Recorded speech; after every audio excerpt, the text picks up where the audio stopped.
राग ही अनुराग को प्रकाशित करता है। पर जब वो राग शरीर संबंधियों से, शरीर संबंधी भोगों से हटाकर प्रभु के चरणों में लगाया जाता है।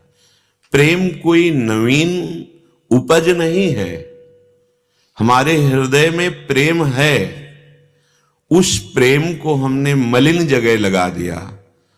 परिवर्तनशील, नाशवान इस शरीर में, शरीर संबंधियों में, भोगों में, यही स्थान है जहां से हमें अपने प्रेम को, जो दूषित हो गया है, जिसे राग कहा गया, काम कहा गया, आसक्ति कहा गया, मोह कहा गया, ममता कहा गया, ये वो प्रेम ही है।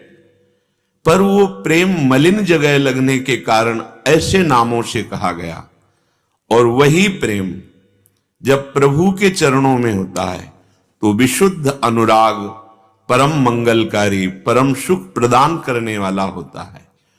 दुखालय संसार के किसी भी व्यक्ति, वस्तु, स्थान में जो हमारा राग है उसको समेटकर प्रभु के चरणों में लगाने से वही अनुराग हो जाता है। कोई नई वस्तु नहीं है। शुद्ध ज्ञान प्रकट होने पर जो मैं तत्व है उसी का बोध हो जाता है, कोई नई वस्तु नहीं।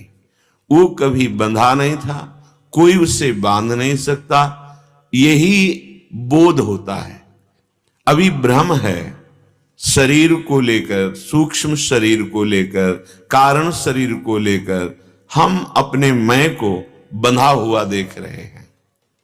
हम अपने प्रेम को फैला दिए हैं, उसी को समेटना है।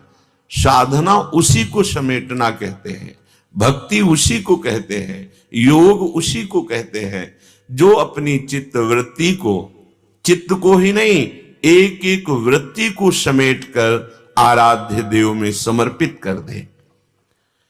श्रीपाद प्रबोधानंद जी महाराज बहुत ही समझने योग्य बात कह रहे हैं कि आप अपने शरीर को जो इतना आसक्त होकर के मैं मानकर प्यार कर रहे हैं, ये तुम्हारी दुर्गति का कारण है। और इसी शरीर से अपनापन होने के कारण दूसरे शरीर आपको प्यारे लगते हैं, पत्नी, पुत्र, परिवार आदि। इससे राग हटा कि बहुत बड़ी साधना हो जाएगी। प्रायः